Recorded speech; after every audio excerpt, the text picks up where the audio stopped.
Halo adik-adik mahasiswa di seluruh Indonesia, dimanapun kalian berada, bagaimana kabarnya? Semoga sehat-sehat selalu dan cepat diwisuda.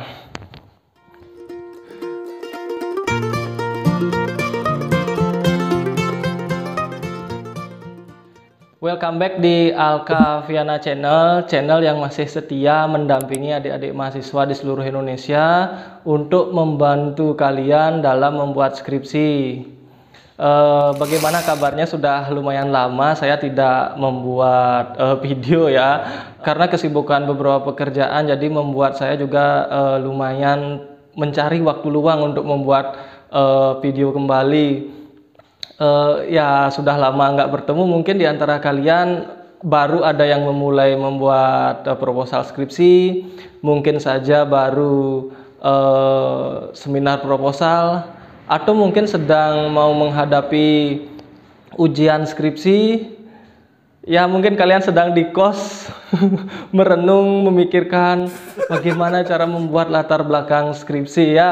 Oke, beberapa minggu kemarin itu saya mendapatkan pesan di video saya di YouTube, itu bertanya bagaimana cara membuat latar belakang. Terima kasih banyak, Anda sudah sangat memperhatikan apa yang saya uraikan dalam video atau konten saya. Semoga bermanfaat untuk Anda. Jadi ada request bagaimana cara membuat latar belakang skripsi.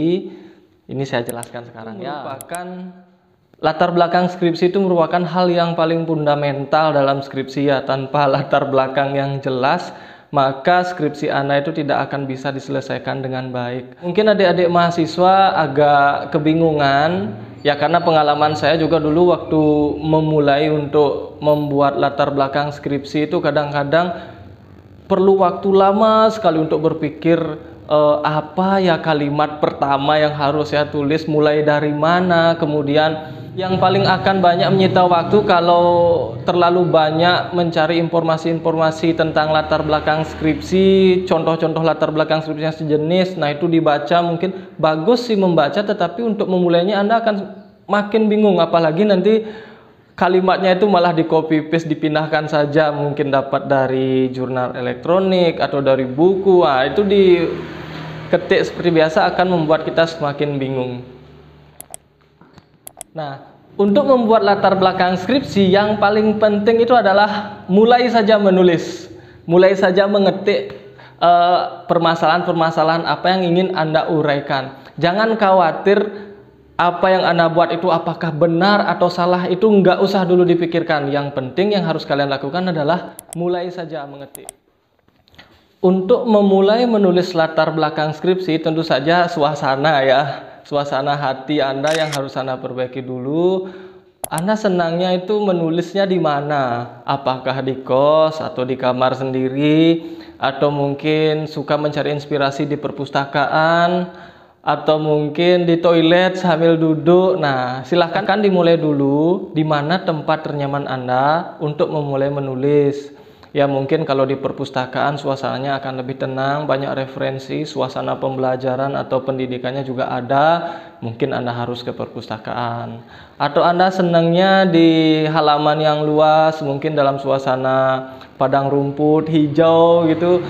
Silahkan juga cari tempat duduk, silahkan mulai menulis. Yang penting bawa catatan pulpen. Tetapi jika kalian adalah mahasiswa yang mungkin baru putus dari pacar, mungkin masih sakit hati, ini hal yang menarik. Mulai aja membuat skripsi, lupakan semua dulu. Kalau sudah memulai membuat skripsi, mungkin akan semakin cepat Anda move on ya. Lampiaskan kepada membuat skripsi. Nah itu mungkin beberapa faktor eksternal atau non teknis yang akan membantu Anda untuk menyelesaikan latar belakang atau memulai skripsi Anda di proposal.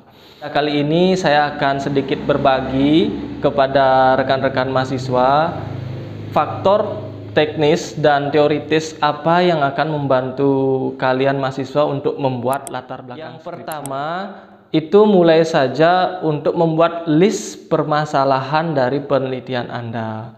Itu silahkan diuraikan dulu, mungkin langsung saja di laptop Anda, di Microsoft Word-nya langsung diketik apa saja permasalahan-permasalahan penelitian yang harus diuraikan dalam latar belakang. Jadi disilahkan dibuat saja berupa kalimat dulu. Mungkin satu kalimat saja listnya. Kalimat pertama apa permasalahannya, yang kedua apa. Mungkin ada beberapa permasalahan, maksimal mungkin sampai 10 permasalahan yang harus Anda uraikan. Nah, contoh dalam kondisi sekarang kita kan dunia pendidikan dihadapkan pada situasi new normal, di mana pembelajaran itu tidak ada dilaksanakan di sekolah untuk sementara ini. Jadi kebanyakan pembelajaran itu kan daring. Nah, mungkin bagi mahasiswa di jenjang LPTK, Lembaga Pendidikan Tenaga Kependidikan, hal ini akan menjadi permasalahan yang sangat menarik untuk dikaji. Nah, saya contohkan permasalahannya, mungkin analis adalah ya situasi pandemi COVID 2019. Kemudian hal ini mempengaruhi suasana pembelajaran. Selain itu mungkin ada efektivitas pembelajaran secara daring, apakah mampu meningkatkan hasil pembelajaran atau proses pembelajaran dengan baik. Ini kan kita tidak tahu permasalahannya seperti apa. Nah, inilah yang bisa Anda uraikan, sehingga nanti akan mengarah kepada tujuan. Oke, yang pertama, jadi silahkan buat dulu list permasalahan-permasalahan dalam latar belakang. Nggak usah buat kalimat langsung satu paragraf utuh, nggak usah dulu. Jadi buat saja listnya dulu atau layout daripada latar belakang. 1, 2, 3, dan seterusnya. Hal berikutnya yang bisa Anda lakukan adalah setelah membuat list permasalahan itu dengan jelas dan terurai, 1, 2, 3, 4, dan seterusnya permasalahannya. Nah, silahkan pada setiap permasalahan itu Anda buat kalimat penjelasnya. Jadi kalimat yang menjelaskan daripada layout permasalahan Anda. Jadi layout permasalahan ini merupakan induk kalimatnya pada paragraf di latar belakang Anda nanti. Jadi ada permasalahannya satu, misalkan apa, kalimat penjelasnya ditambahkan. Nah, saya contohkan new normal membuat suasana pembelajaran di kelas itu dilaksanakan secara daring. Nah, pembelajaran secara daring itu merupakan pembelajaran di mana antara pendidik, peserta didik, dan juga bahan ajarnya tidak bisa bertemu secara langsung dalam sebuah lingkungan kelas. Nah, itu kalimat penjelasnya. Silahkan lagi ditambahkan sebuah kalimat apa, sehingga membuat permasalahan yang diuraikan itu akan semakin utuh nanti. Itu yang kedua. Jadi setiap permasalahan dibuatkan kalimat penjelas dulu. Yang ketiga yang bisa Anda lakukan adalah tambahkan teori atau penelitian yang sejenis yang mendukung permasalahan dan kalimat penjelas Anda yang setelah Anda uraikan tadi. Nah, hal ini akan membuat list permasalahan itu menjadi sebuah paragraf yang semakin utuh. Nah, saya contohkan dari permasalahan yang saya uraikan tadi. Dalam suasana pandemi COVID-19, jadi sebagian besar sekolah itu melakukan pembelajaran secara daring. Pembelajaran secara daring itu adalah suasana pembelajaran di mana antara peserta didik, pendidik, dan juga bahan ajarnya tidak bisa bertemu dalam sebuah lingkungan kelas. Jadi itu dilaksanakan secara daring, artinya melalui media. Contohnya mungkin Zoom, WA Group, dan lain sebagainya. Nah, setelah itu bisa Anda tambahkan pembelajaran daring menurut siapa? Nah, adalah, ya, Anda cari sumbernya, sehingga lama-kelamaan akan menjadi nanti sebuah paragraf yang semakin utuh. Hal yang keempat yang penting juga dalam membuat latar belakang adalah tambahkan contoh-contoh yang autentik yang mendukung setiap permasalahan, kalimat penjelas, dan juga teori yang sesuai dengan permasalahan Anda tadi dengan contoh. Nah, sehingga dengan contoh yang autentik dan jelas ini, paragraf pada latar belakang Anda juga akan semakin utuh jadinya. Saya contohkan kembali dari permasalahan yang tadi ada permasalahan suasana pandemi membuat pembelajaran dilaksanakan secara daring.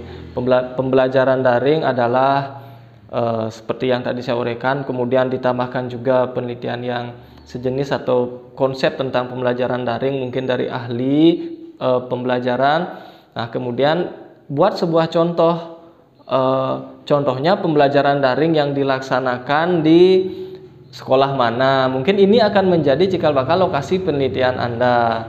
Nah, contohnya mungkin di pembelajaran daring yang dilaksanakan di SMA 1 Tabanan mungkin.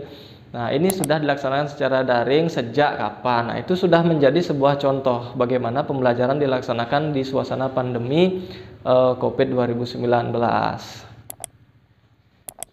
Yang terakhir yang perlu Anda tambahkan di latar belakang adalah pada bagian akhir dari latar belakang itu ditambahkan sebuah paragraf yang semakin memperjelas bahwa penelitian yang akan Anda lakukan ini sangat penting untuk dilakukan. Nah, kalau sudah nanti ditambahkan pentingnya penelitian Anda untuk dilakukan di bagian akhir, itu akan membuat latar belakang Anda sangat terlihat utuh. Bukan